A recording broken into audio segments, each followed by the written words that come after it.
Welcome! In this explainer, we're going to transform you from a student who just runs tests into a researcher who actually understands what their data is saying. So, you've done all the hard work. You've collected your survey data for that big project, and you've got this hunch that two things might be connected. But how do you know for sure? How can you tell if what you found is a real, meaningful story or just a random fluke? Okay, let's dive into it. First up, we've got to visualize our data, and our number one tool for that is the Crosstab. Think of it like a powerful snapshot that shows you the potential relationship between two different variables. Crosstabs are your absolute go-to when you're working with categories. Things like education levels, or maybe people's opinions on a social issue. Really, all it's doing is organizing your survey responses into a simple, clear grid. Now, in pretty much any statistical software, getting a basic crosstab is super easy. It's just a few clicks away. But, and this is a big but, you gotta be careful. The default settings can give you something that's really, really messy. And yeah, this is probably what you're gonna get first. A table that is just cluttered with information.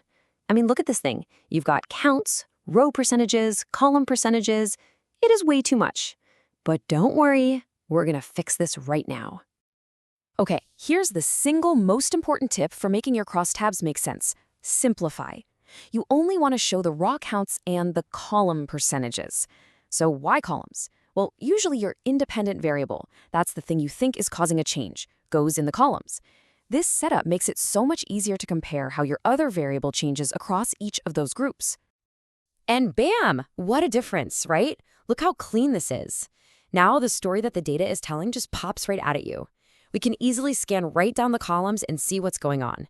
Like right here, we can see that support for this law seems to go up with education level, starting around 70% and climbing to over 83%. That comparison is now simple and totally direct.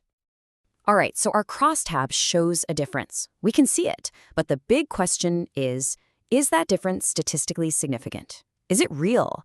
To answer that, let's move on to our next tool, the chi-square test. Don't let the Greek letter and the weird name intimidate you. Seriously. At its core, the chi-square test is really just a fancy way of doing subtraction. It's checking if the numbers you actually found in your survey are different enough from what you'd expect to see just by pure random chance.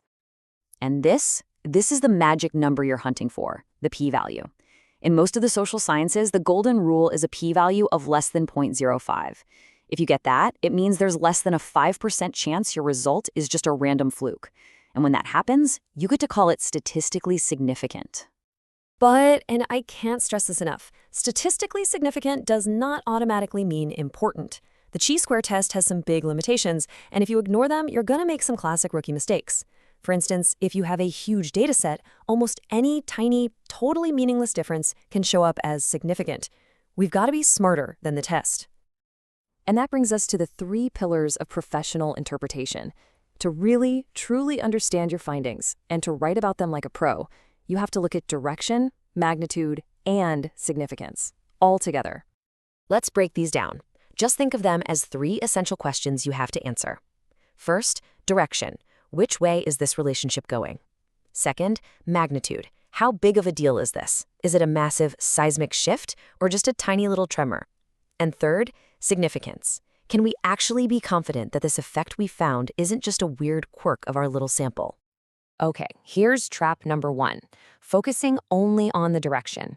I mean, that statement is technically true, but it's also super misleading. Why? Well, because when you actually look at the data, the difference was just a tiny 3.3%. That's hardly a headline, right?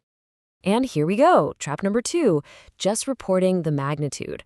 A 2.0% difference. Okay, but a 2% difference in what direction? Who's higher? We've totally lost the story. Plus, it completely misses the bigger picture, which is that almost nobody in either group had high confidence to begin with. And this one, oh boy, this is the big one. This is the most common trap of all. So many student papers are filled with this sentence. Yes, the effect was statistically real, but the actual difference between the groups was so incredibly small that in the real world it was practically meaningless. Remember this, significance does not equal importance. So how do we avoid all these traps? How do we put those 3 pillars, direction, magnitude, and significance, together for an interpretation that's complete, responsible, and is definitely going to impress your professor? Okay, this is how you tell the whole story. You bring everything together. You start by acknowledging the stats. The relationship is statistically significant. Then you give the direction, with males slightly more likely to have more confidence than females. And then, crucially, you give the magnitude. The overall size of the effect is quite small. See? Significance, direction, and magnitude, all in one clear, honest statement. That is solid analysis. So, from now on, as you move forward with your own research, I want you to ask yourself this one question every single time. Learning to look beyond that simple p-value, that's what separates just running the numbers from doing true, insightful, meaningful research.